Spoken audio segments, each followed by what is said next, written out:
All right, ladies and gentlemen, it's time for what you've all been waiting for. The updated We're Back Top 4. That's right, and this is an exciting one. This is the first We're Back Top 4 ranking of the 2024 season. We'll call this one, I guess, the off-season edition. Maybe we'll then update it and do like a preseason edition in the summer, and then, of course, we'll do the weekly Top 4 We're Back rankings. Now, let me point this out here at the beginning.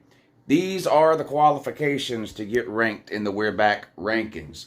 Number one, and most importantly, you have to have not won your conference or anything better than that in at least 10 years. And your fan base has to be obnoxious on the internet and everywhere else with the whole "we're back" speech every offseason. This is the year, blah, blah, blah, blah, blah. Those are the two qualifications, because I always have people that'll say, well, what about Nebraska? They haven't won anything since the 90s or whatever it is they say. That's true. However, maybe it's just me. I don't see a ton of Nebraska fans running around the internet year-round claiming to be back. In order to get into the We're Back rankings, your fan base has to actually think you're back every year. Just the dumbest of the dumb type of thing. Right. LSU. Some people say, put LSU in the We're Back rankings. LSU won a natty in 2019. Like, they've got to go at least 10 years without winning anything, conference or better. So what do they have to do? Basically, if they've won their conference, if they've made the playoffs, obviously if they've won a national title, any of that in the last 10 years, they're not eligible for the We're Back rankings. You have to have been 10 years since you've done any of that, and your fan base has to embarrass themselves on the internet constantly with the We're Back speech. So, of course, last year, the 4 teams that were on the We're Back rankings last year, and we adjusted the rankings every single week based on how the teams did and how the fans reacted on the internet. But the 4 teams we ranked all of last year on the We're Back rankings were Texas, Notre Dame, Tennessee, and Miami. Texas, of course, won their conference and made the playoffs. So Texas is now off of the We're Back rankings, okay? Which means we got to replace them with somebody. And this is something we've been talking about for a couple of months here on this channel, and y'all have helped me. Y'all have named a lot of teams, made a lot of suggestions that we could or should add to the We're Back rankings, and I'm ready to reveal, like I said, the first official We're Back rankings of 2024. Now, the way these rankings work, the team that is ranked number 1 in the We're Back rankings is the team that I think is actually closest to being back. It's not a prediction on my part that that team will be back, that that team will win their conference or will make the playoffs, but we're going to have 4 teams. One of the teams has to be closer to actually doing it than the others, right? And then number 4 on the list is the team that, in my opinion, is the furthest away from doing any of those things, winning their conference, making a college football playoff, or winning it all, which would get them off the We're Back rankings. So, with only a little bit further ado, and I don't know, you should have already known this, but yeah, I got copious notes in that. The first We're Back rankings for 2024, coming in at number 4. Now this team ain't back. This team got no chance of being back. But their fans just won't accept reality. Even though Uncle Lou has been forecasting and foreshadowing their reality for 2 years, especially when it comes to their coach. This team is an absolute disaster. This team has had 3 losing seasons in a row. They're about to have their 4th losing season in a row. The head coach of this team has had a losing record every single year he's been there.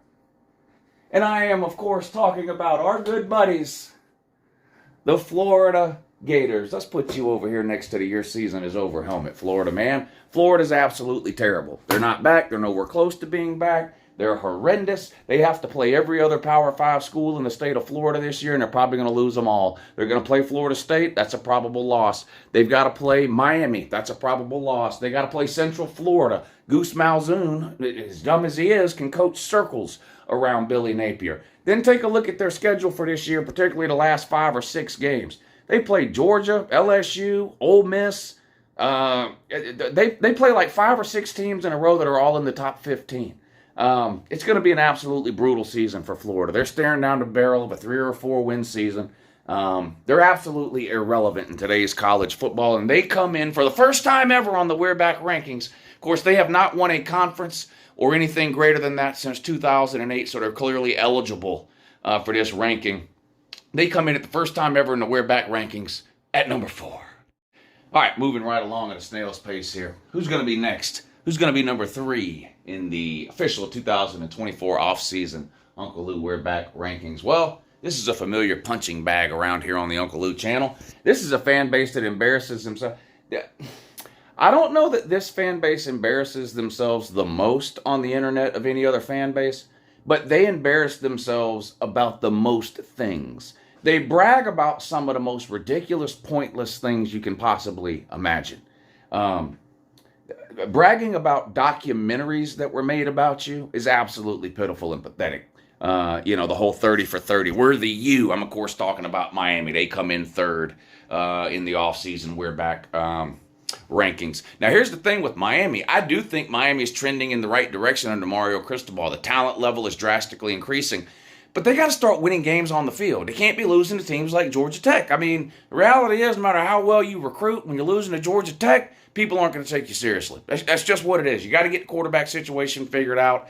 And Mario Cristobal's got to decide if he's a game day coach or not. He just makes too many blunders on game day, and he's done it over and over again at multiple schools. He did it at Oregon. He's doing it at Miami. You cannot deny the obvious talent increase. They had a top 5 recruiting class this year, and they actually improved from year 1 to year 2 under Mario Cristobal. Now, I think they went from like 5 wins to 7 wins or whatever it was, but still, or 6 wins, whatever. But they got to start winning more games. So even though they're 3rd on this list, so it seems like they're not even close to getting off the list, think about the ACC. There ain't a lot of hurdles there to jump over. Would it be the craziest thing you've ever seen if Miami won the ACC in 2024? It wouldn't be the craziest thing I've ever seen. Again, I'm not predicting that necessarily, but they've got to get better on game days, and they've got a couple of key question marks they got to get answered. And, of course, they've got to show down with Florida State every year, and Florida State's been pretty good the last couple of years. But, again, they're in the ACC. There ain't a lot of hurdles there. They do play Florida in the non-con, but other than that, they're probably going to win the rest of them. But, where are they hiding at now? Oh, here they are. Yeah, shout out to the Ducks there, the Miami Ducks. But Miami comes in at number 3 in the 2024 Uncle Lou offseason We're Back top 4 ranking. Coming in at number 2, I'm glad you asked. I love Tennessee fans. A lot of them hate me. Mustard bottle. A lot of them hate me. But I actually do love Tennessee fans and respect Tennessee fans. A lot of them. Now, they do have, unfortunately, for the good ones, for the good Tennessee fans, this is extremely unfortunate. There is a small subsection of the Tennessee fan base that is the absolute worst and most toxic fan base on the internet. And whoever is second is a distant second. But the overwhelming majority of Tennessee fans, especially the ones on this channel, have been great over the years. They take it and they dish it out. And that's the way it's supposed to be on these types of channels. But Tennessee, of course, has not won their conference or anything better than that since last century, 1998. We all know Tennessee won the Natty in 1998, but what you might not know is that they haven't even won their conference since then either. So what is that, 26 years now since they've even won the SEC? And, of course, they have one of the biggest presences on the internet, fan bases on the internet. They're everywhere. And that's good and bad. It's good because there's a lot of you. Y'all love your football. You're interested in your football. All that. It's bad because it gets you on a list like this. There are way too many Tennessee fans that have ran around year after year with Tennessee is almost the inspiration for the whole "we're back" memes that go around when it comes to football fans. They kind of invented the whole "we're back" speech every offseason. They've been doing it really since YouTube was invented.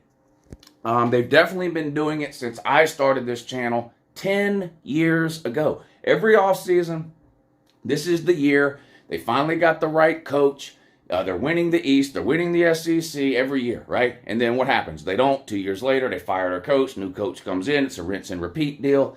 But every year's the year for Tennessee. They thought it was their year for real 2 years ago, and then Georgia beat the absolute soul out of them in Athens, and that was it for them.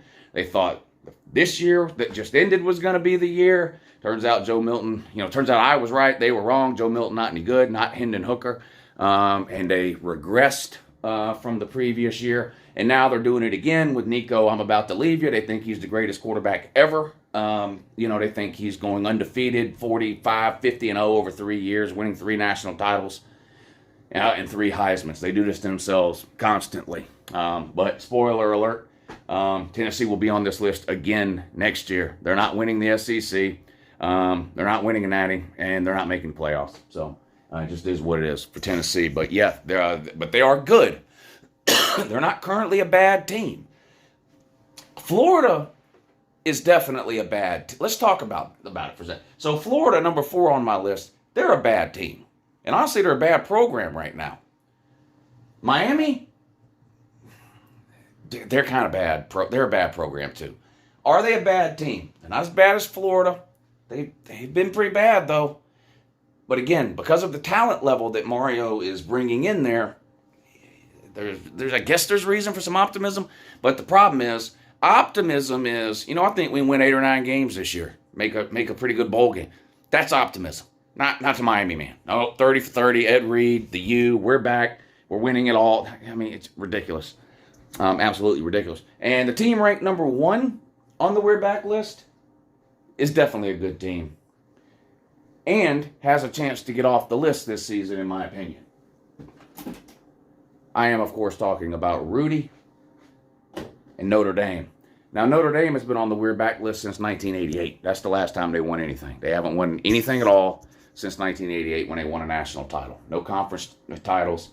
They did make the playoffs a couple of times, but we don't count that because they're not in the conference. So, but Notre Dame is a legitimate top 10 team. I've got them in my top 5. I'll admit I'm higher on Notre Dame than the average idiot this coming year, but the reality is, look, go back and look at how many years, look at the final playoff rankings. Every year they've been out.